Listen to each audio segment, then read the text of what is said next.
Namaskar, my name is Manish Mishra. I'm a company secretary and today I'm your expert of company law.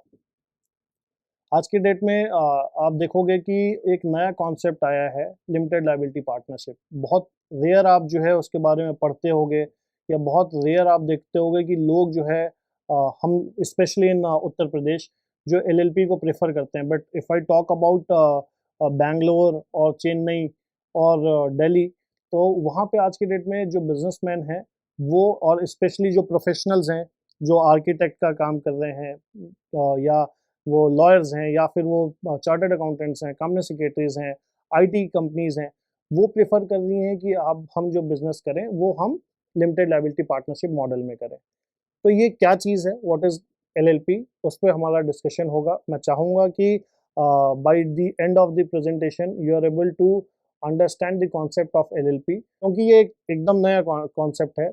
आप अगर companies के बारे में तो हम सुनते चले आ रहे हैं, बट ये एक रिसेंट लॉ है जिसमें बहुत ही चीज़ें हैं जो अभी भी डिस्कवर करनी है, बहुत सी चीज़ें हैं जो अभी भी गवर्नमेंट टाइम टू टाइम जो है इसमें चेंजेस ला रही है या लाएगी। तो समझते हैं कि क्या है LLP. So my presentation basically comprises of few topics like the introduction about the concept of Limited Liability Partnership Act, how it came into the play. Then what is the meaning of LLP? I will give you certain insight of Limited Liability Partnership law, because जब मैं company की बात करता हूँ, मैंने आपको बताया कि कंपनी जो है वो क्या होती है। कंपनी हमको जो है लिमिटेड लाइबिलिटी ऑफर करती है। कंपनी साथ ही साथ it is a body corporate, it has perpetual succession. Similarly LLP में क्या क्या चीज़ें हैं, किन किन चीज़ों का ध्यान रखना है, या एलएलपी में किस तरीके से जो है चीज़ें ऑपरेट होती हैं, थोड़ा बहुत हम जो है वहाँ पे ध्यान देंगे। लास्ट में we will discuss on the features of LLP कि इसके पॉजिटिव्स क्या हैं, क्या क्या जो है इसमें आपके लिए, अगर if you want to go for LLP model, then क्या चीज़ों ऐसी हैं जो हमको सूट करेंगी, तो ही हम जो है एलएलपी में जाएं।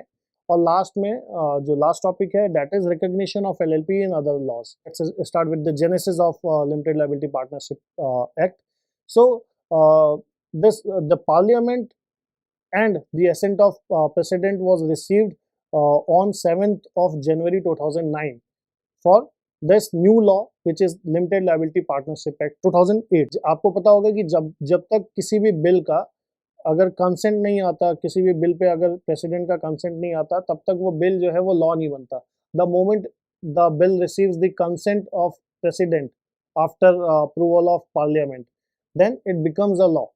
तो लॉ जो है एलएलपी लॉ वो आया पहली बार जनवरी 2009 में। उसके बाद इसको नोटिफाई एलएलपी एक्ट हुआ है 31 मार्च 2009। नोटिफाई होने का मतलब इसके प्रोविजंस लागू हो गए। तो लॉ बनना एक अलग चीज़ होती है और वो लॉ अप्लाई हो जाना एक अलग चीज़ होती है। जब तक जो है वो नोटिफाई नहीं करती है गवर्नमेंट, सेंट्रल गवर्नमेंट, तब तक जो है वो लॉ अप्लीकेबल नहीं होता। तो यस, 31 मार्च 2009 से लॉ अप्लीकेबल हो गया। फर्दर 1 अप्रैल, अगले ही दिन 1 अप्रैल 2009 को एलएलपी रूल्स भी जो है गवर्नमेंट ने सर्कुलेट कर दिए, वो भी जो है नोटिफाई कर दिए गए। उसके अलावा आप देखोगे कि एलएलपी लॉ में बात होती है कन्वर्जन ऑफ पार्टनरशिप फर्म और कंपनी इनटू एलएलपी। तो उससे भी रिलेटेड जो भी आप कह सकते हो कानून था, वो चीज़ जो है नोटिफाई कर दिया गया 22 मई 2009 में, और वो इफेक्टिव हो गया 31 मई 2009 से। उसके अलावा टैक्सेशन में क्या इम्पैक्ट होगा, इनकम टैक्स में किस तरीके से हमको एलएलपी का टैक्स कैलकुलेट करना है, कैसे पे करना है, या वो किस कैटेगरी में आएगा, वो चीज़ नोटिफाई हुआ आपका 10th ऑफ जुलाई 2009। फर्दर पहली एलएलपी जो बनी थी वो 2 अप्रैल 2009 को रजिस्टर हुई। और एलएलपी, और जो लास्ट पॉइंट है वो ये है कि LLP act extends to whole of India. Why whole of India? आप देखोगे कि कई सारे कानून होते हैं जो ऑल ओवर इंडिया तो अप्लाई हो रहा है, but it is not applicable for the state of Jammu and Kashmir. तो इसलिए मैंने ये पॉइंट और ऐड किया है कि एलएलपी लॉ जो है वो ऑल ओवर इंडिया, कोई भी स्टेट हो, कोई भी टेरिटरी हो इंडिया में which is falling within the country, वहाँ पे एलएलपी लॉ अप्लाई होता है। Then what is LLP? LLP is a body corporate formed and incorporated as per the provisions of Limited Liability Partnership Act. It has legal entity separate from its members. जो हम लोग बात करते हैं, अगर company की बात करें तो कंपनी में भी यही चीज खासियत होती है, that it has separate legal entity. Then it has perpetual succession. Perpetual succession का मतलब कि पार्टनर्स में come and go, but the LLP will continue to exist, it won't get dissolve. Last again जो मैं आपको बता रहा था, परपेचुअल सक्सेशन सेम, कि अगर जो है कोई भी पार्टनर आ रहा है या जा रहा है, उससे फर्म, जैसे पार्टनरशिप फर्म की अगर हम बात करें तो वहां पर डिसॉल्व हो जाती है, बट LLP में डिसोल्यूशन नहीं होता। और last point, Indian partnership act 1932 का कोई भी प्रोविजन जो है वो LLP एक्ट पे अप्लाई नहीं होता या LLP पे अप्लाई नहीं होता। तो LLP लॉ जो है या LLP मॉडल जो है, अगर आप LLP फॉर्म में बिजनेस कर रहे हैं तो LLP को गवर्न करने के लिए सिर्फ LLP एक्ट होगा, ना आपको जो है इंडियन पार्टनरशिप एक्ट की तरफ नहीं देखना।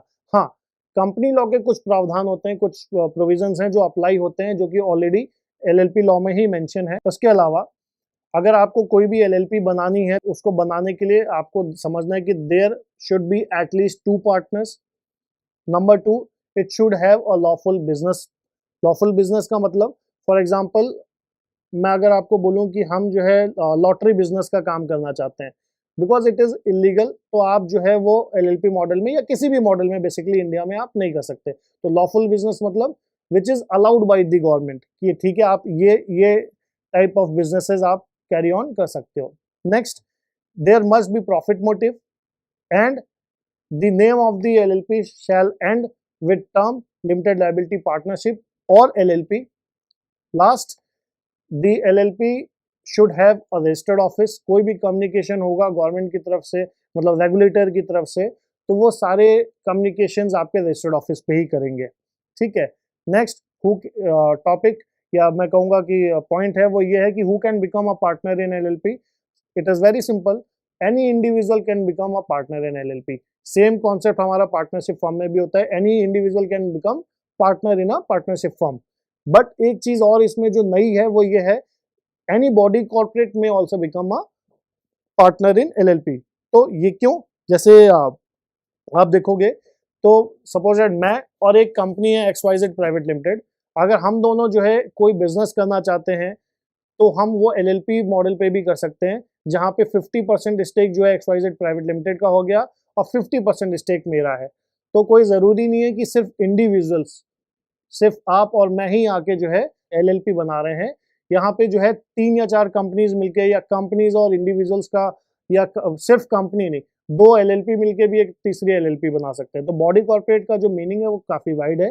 बॉडी कॉर्पोरेट में कंपनी भी आती है, फॉरेन कंपनीज भी आ जाती हैं, फॉरेन LLPs भी आ जाती हैं। जैसे आप देखते होंगे यूके में या UAE में कॉन्सेप्ट है LLCs का, तो वो LLCs भी बॉडी कॉर्पोरेट में आ जाती हैं। Next, what is the effect of registration? अगर आप LLP को आप रजिस्टर कर लेते हो तो इसका क्या इफेक्ट है? तो इसके पॉजिटिव्स आपका ये है कि पहली चीज तो LLP सू कर सकती है, या it can be sued in its own name. It can hold property, it can acquire properties, be it movable और immovable, in its own name. This LLP can have common seal if it is agreed by the partners, and वो हर एक काम कर सकती है जो एक body corporate हमारे इंडिया में लीगली करने के लिए सक्षम है। नेक्स्ट पॉइंट, LLP अगर आप बनाते हो तो LLP के जितने भी ऑफिशियल डॉक्यूमेंट्स होते हैं, कोई भी इनवाइस हो रही है, कोई भी ऑफिशियल करस्पॉन्डेंस हो रहा है, तो उसमें हमको जो है कुछ ऐसी चीज़ें हैं जो मेंशन करना ज़रूरी है। जैसे कि LLP का नेम, LLP का registration number which is LLPIN, limited liability partnership identity number. साथ में आपको एक उसमें स्टेटमेंट भी मेंशन करना होता है that it is registered as a limited liability partnership और रजिस्टर्ड ऑफिस एड्रेस। तो ये 4 चीजें जो है, अगर कोई भी आपका ऑफिशियल डॉक्यूमेंटेशन हो रहा है, कोई भी आपका जो है सर्कुलर है, या कोई आपका जो है मान लीजिए इनवॉइस है, टैक्स इनवॉइस आप रेज करते हो, तो वहां पे ये बेसिक डिटेल्स आपको मेंशन करना है। या लेटर हेड की अगर हम बात करें तो उसमें ये चीजें मेंशन होनी चाहिए। अगेन एक नई चीज जो आपको समझने, आपने कभी ध्यान नहीं दिया होगा या शायद हो सकता है आपको आइडिया ना हो, फाइनेंशियल ईयर क्या होता है। तो जनरली आप एक लेमन लैंग्वेज में आपको लगता है कि हाँ ठीक है, financial year is which starts on 1st of April and ends on 31st March of following year. LLP में भी सेम कॉन्सेप्ट है, बट LLP के केस में अगर वो उसका फर्स्ट फाइनेंशियल ईयर है, तो in case of first financial year इसका जो टर्म है वो अप टू 6 + 12 18 मंथ्स का हो सकता है। मतलब कि अगर आपकी एलएलपी सपोज दैट अगर हम आज 2021 में हैं, अगर आपकी एलएलपी जो है 30 सितंबर के बाद बनती है, सपोज दैट 1 अक्टूबर 2021 में आपकी एलएलपी अगर आपने रजिस्टर करी, तो आपकी एलएलपी का जो फाइनेंशियल ईयर है वो 31 मार्च 2022 में नहीं खत्म होगा। आप चाहो तो इसको क्लब कर सकते हो 31 मार्च 2023। It can have a financial year of term 18 months. अगर जो है 30 सितंबर के बाद होती है तो वो क्लब हो जाता है। अगर 30 सपोज दैट अगर वही एलएलपी आपने जो है 5 सितंबर 2021 में रजिस्टर करी, तो आपका फाइनेंशियल ईयर क्लोज होगा 31 मार्च 2022। नेक्स्ट, एलएलपी को भी ये समझना जरूरी है कि उसको भी जो है बुक्स ऑफ अकाउंट्स मेंटेन करने होते हैं। बुक्स ऑफ अकाउंट्स आपको रजिस्टर्ड ऑफिस में मेंटेन करना है। दूसरी चीज, आप कैश या एक्रूअल बेसिस पे कर सकते हो। कैश बेसिस मतलब जहां पे आपका जो है कोई भी ट्रांजेक्शन उस पर नहीं हो रहा है, क्रेडिट पे नहीं होगा। अगर आप क्रेडिट फॉर्म में भी अकाउंटिंग कर रहे हो या आप जो है आपका सिस्टम कैश प्लस क्रेडिट दोनों हो रहा है, then it is known as accrual basis. आप डबल एंट्री सिस्टम फॉलो करोगे।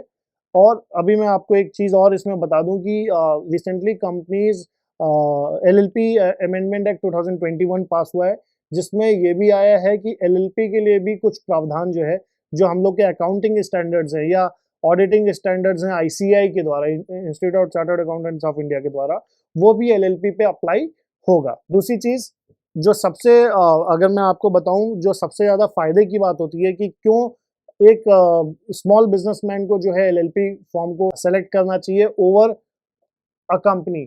सबसे बड़ी बात ये होती है कि आपके एलएलपी के केस में ऑडिट मैंडेटरी नहीं होता है जब तक आपका टर्नओवर 40 लाख ना छू जाए, या आपका कंट्रीब्यूशन का कॉन्सेप्ट में आपको ऐसे शॉर्ट फॉर्म में ऐसे समझा सकता हूँ कि contribution basically the amount of obligation which you have promise to pay. या अगर आप जो है लिमिटेड बाय गारंटी कंपनी के बारे में अगर आप जानते हो, तो वहां पे जो हम गारंटी दे रहे हैं कि अच्छा ठीक है, कल को अगर कोई ऑब्लिगेशन अराइज होती है तो मैं एज अ पार्टनर कितना पे करने वाला हूँ, तो वो जो सम हम सब्सक्राइब करते हैं that is known as contribution. तो अगर किसी भी एलएलपी का कंट्रीब्यूशन 25 लाख को एक्सीड नहीं कर रहा, उसका टर्नओवर जब तक 40 लाख को एक्सीड नहीं कर रहा, उस एलएलपी को सीए से, चार्टर्ड अकाउंटेंट जो प्रैक्टिस में, उससे ऑडिट कराने की रिक्वायरमेंट नहीं होती है।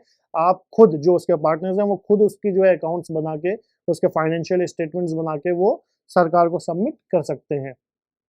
नेक्स्ट, एलएलपी में यहाँ पे मैं दो आपको बताऊंगा कि साल के 2 मिनिमम कंप्लायंस आपके है ही हैं, जहाँ पे आपको एक तो आपको statements of accounts and solvency file करना होता है, जिसमें आपका फाइनेंशियल स्टेटमेंट में क्या फिगर्स हैं, आपका पीएल में क्या, प्रॉफिट एंड लॉस में क्या फिगर है, और उसके अलावा आपका बैलेंस शीट के क्या फिगर्स हैं वो आपको देना होता है। साथ ही साथ उसमें एक स्टेटमेंट देनी होती है कि हमारी जो एलएलपी है इट इज सॉल्वेंट। कल को अगर कोई भी लाइबिलिटी अराइज होगी, then we are able to pay back that liability. उसके अलावा एक जो दूसरा कंप्लायंस होता है वो होता है एनुअल रिटर्न का, जो आपको फाइल करना होता है। एनुअल रिटर्न जो है फॉर्म 11 में फाइल होता है, और एनुअल रिटर्न में बेसिकली आपकी डिटेल्स आती हैं कि हमारे जो भी पार्टनर्स हैं वो एज ऑन डेट जितना भी उन्होंने कंट्रीब्यूशन कमिट किया था उसमें से कितना कंट्रीब्यूशन ला चुके हैं। साथ ही साथ जो भी हमारे पार्टनर्स या डेजिग्नेटेड पार्टनर्स हैं वो और कितनी एलएलपी या कंपनी में पार्टनर या डायरेक्टर हैं, ये इतनी डिटेल आपकी एनुअल रिटर्न में जाती है। और साल के ये 2 कंप्लायंस होते हैं जो आपको समझना जरूरी है। Next, LLP should have designated partners and should have minimum 2 designated partners. तो अगर कोई भी एलएलपी आप बना रहे हो, जैसे कंपनी के केस में कोई भी कंपनी अगर आप बना रहे हो, अगर प्राइवेट कंपनी बना रहे हो तो उसमें कम से कम 2 डायरेक्टर होने चाहिए। अगर आप पब्लिक कंपनी बना रहे हो तो मिनिमम 3 डायरेक्टर से आप कंपनी बनाओगे। सिमिलरली अगर आप एलएलपी बना रहे हो तो एलएलपी में मिनिमम 2 डेजिग्नेटेड पार्टनर्स होने चाहिए। जो डेजिग्नेटेड पार्टनर्स होते हैं उनके पास डिन होना चाहिए, director identification number. Designated partner की जिम्मेदारी होती है कि अगर एलएलपी लॉ के तहत जो भी कानून आपके ऊपर अप्लाई हो रहा है, जो भी आपको रिटर्न्स फर्निश करनी है, जो भी कंप्लायंस करनी है, वो डेजिग्नेटेड पार्टनर्स को मीट करनी है। इन केस अगर उसका वायलेशन होता है तो एलएलपी पे तो फाइन लगेगा ही लगेगा, उसके अलावा डेजिग्नेटेड पार्टनर्स पे भी लगेगा। तो अब डिफरेंस क्या आ जाता है पार्टनर्स और डेजिग्नेटेड पार्टनर्स में? डेजिग्नेटेड पार्टनर पार्टनर होता है, लेकिन हर पार्टनर डेजिग्नेटेड पार्टनर नहीं होता। एक एलएलपी का हम केस ले सकते हैं जहां पे 2 डेजिग्नेटेड पार्टनर है और 8 पार्टनर्स हैं। तो कल को अगर जो मान लीजिए आपने एलएलपी लॉ का कोई वॉलेशन किया, तो वहां पे अगर फाइन लगता है एलएलपी पे तो लगेगा ही लगेगा। बाकी उसके अलावा वो फाइन या पेनल्टी जो है वो इन 2 डेजिग्नेटेड पार्टनर्स पे लगेगी, लेकिन 8 लोगों पे नहीं लगेगी। ये डिफरेंस हो जाता है इसके अलावा डिफरेंस आपकी जो लिमिटेड लायबिलिटी पार्टनरशिप एक्ट होती है, जो लिमिटेड लायबिलिटी पार्टनरशिप एग्रीमेंट होता है, एलएलपी एग्रीमेंट, उसमें अगर आपने कोई स्पेशल पावर दे दी है या ड्यूटी दे दी है डेजिग्नेटेड पार्टनर की, तो वो होगी। एलएलपी लॉ में ऐसा कोई और बाइफर्केशन नहीं है, एक्सेप्ट कि आपको एलएलपी लॉ का कानून का पालन करना है, दैट्स इट। ये खाली जो है एलएलपी लॉ में डेजिग्नेटेड पार्टनर्स के ऊपर जिम्मेदारी दी गई है। नेक्स्ट, तो LLP agreement is the document which basically describes कि दो पार्टनर्स के बीच में या पार्टनर्स और एलएलपी के बीच में या डेजिग्नेटेड पार्टनर्स और पार्टनर्स के बीच में क्या रिलेशन होगा, क्या राइट्स होंगी, क्या ड्यूटीज होंगी, क्या ऑब्लिगेशन होगा, ये सारी चीजें जो है, या किस तरीके से ऑपरेट करना है, डिसीजन मेकिंग प्रोसीजर क्या होगा, ये सारी चीजें आपकी जो है limited liability partnership agreement define करता है। अब हम आ जाते हैं अगले टॉपिक पे, फीचर्स ऑफ एलएलपी, जहां पे मैं आपको बताऊंगा कि क्या पॉजिटिव साइड है एलएलपी का। Number one, it is a hybrid business entity which has both the goods of company as well as partnership firm. For example, अगर मैं और मेरा एक दोस्त मिलकर कोई बिजनेस करना चाहते हैं, ठीक है, और हम नहीं चाहते हैं कि हम कंपनी मॉडल पे जाएं, देन मुझे पता है कि मेरे पास ऑप्शन है कि भाई ठीक है, मैं एलएलपी फॉर्म में भी ये काम कर सकता हूँ, rather than going for partnership, because partnership में लाइबिलिटी अनलिमिटेड होती है। अगर मैं एलएलपी मॉडल में जाऊंगा तो मुझे एक बेनिफिट ये है कि कंपनी की ही तरह मैं पार्टनर भी हूँ, साथ ही साथ मेरी लाइबिलिटी भी लिमिटेड है। ठीक, तो इसमें अच्छे आपको जो है, मैं in short, the goods of company and goods of, मतलब good points as in the advantages of both company as well as partnership can be enjoyed in the form of LLP. Next, it should have minimum 2 partners again, but there is no upper limit. तो LLP के case में, जैसे अगर मैं partnership firm की बात करूं, तो वहां पे एक जो प्रॉब्लम आती है, वहां पे ये होता है कि किसी भी पार्टनरशिप फर्म में 50 से ज्यादा पार्टनर्स नहीं हो सकते, लेकिन LLP में ये रेस्ट्रिक्शन नहीं है। आपके 100, 200, 150, 1000, 2000, 1 लाख कितने भी पार्टनर्स हो सकते हैं, there is no upper limit. Next, it is simple to incorporate. Simple to incorporate as in, इसका जो रजिस्ट्रेशन का प्रोसीजर है या रजिस्ट्रेशन में जो टाइम लगता है या जो रजिस्ट्रेशन में रिक्वायरमेंट है, वो अगर हम कंपनी के कंपैरिजन में बात करें तो कंपनी के कंपैरिजन में थोड़ा सा इजी होता है, या उससे थोड़ा कम डॉक्यूमेंट रिक्वायरमेंट्स होती हैं। नेक्स्ट, मैंने आपको ऑलरेडी डिफाइन कर दिया, बता दिया कि ठीक है, number of, there is no upper limit of number, maximum number of partners. अगली जो अच्छी चीज होती है वो ये होती है कि पार्टनर्स की लायबिलिटी लिमिटेड होती है। लिमिटेड, और वो कैसे डिफाइन हो रहा है, वो कंट्रीब्यूशन से डिफाइन हो रहा है। तो सपोज दैट मैं और आप, हम दोनों मिलकर अगर कोई बिजनेस करना चाहते हैं एलएलपी मॉडल में, और मान लीजिए हमने बोला कि साहब हमारा जो इनिशियल कॉन्ट्रीब्यूशन है वो 1 लाख रुपए होगा, 50,000 आपका होगा, 50,000 मेरा होगा, ठीक है। तो हम लोग 50,000 रुपए ले आते हैं। कल को कोई ऑब्लिगेशन अगर अराइज होगा तो हमारा और आपका ये 50,000 रुपए ही डूबेगा, या हमने कमिट किया था, अगर पैसा हम पूरा नहीं लाए, मैं 25,000 ही लाया, 50,000 का कमिटमेंट था, आप भी 20,000 लाए, 50,000 का कमिटमेंट था, कल को कोई लाइबिलिटी अराइज होगी, मैटर कोर्ट में जाता है, तो भाई मेरा 25,000 जो अभी मैंने नहीं दिया और आपने जो 30,000 नहीं दिए, सिर्फ उतना ही और हमसे मांगा जाएगा। मेरी कोई पर्सनल प्रॉपर्टी, कोई पर्सनल एसेट जो है वो लाइबल नहीं होगी। अगला जो मैंने आपको बताया फीचर की, पार्टनरशिप एक्ट के नियम वो हमारे एलएलपी पे अप्लाई नहीं होते। It is a body corporate, इसकी entity it is different from the partners, it has perpetual succession, it can sue and can be sued in its own name. और LLP जो लास्ट फीचर जो मैं आपको बता रहा हूँ वो ये है कि एलएलपी का जो बिजनेस आपको करना है वो आप जो है प्रॉफिट मोटिव के केस में ही कर सकते हो। अगर आप if you want to enter into certain activities which does not has profit motive, then LLP is not the option। आप LLP में सिर्फ प्रॉफिट मोटिव काम करने के लिए ही आप जो है उसको चूज करेंगे। मान लीजिए अगर आपको कोई एनजीओ फॉर्म में काम करना है, आपको चैरिटी वर्क करना है, देन आप वो चीज LLP मॉडल में नहीं कर सकते। देन उस केस में आप जो है या तो आप चैरिटेबल ट्रस्ट रजिस्टर करिए, या सोसाइटी बनाइए, या सेक्शन 8 कंपनी बनाइए। Last topic, recognition of LLP in other act. Income tax में बहुत सिंपल है। इनकम टैक्स में बोला कि limited liability partnership shall be treated as firm. तो जो सबसे इंपॉर्टेंट चीज है जो आपको समझना है, और क्योंकि क्रूशियल है, कि जो टैक्सेशन होता है लिमिटेड लायबिलिटी पार्टनरशिप का, it is same as partnership firm. अगर इनकम टैक्स एक्ट की बात करें तो there is no difference between LLP and partnership firm. As per income tax act, LLP is itself a firm as per LLP act.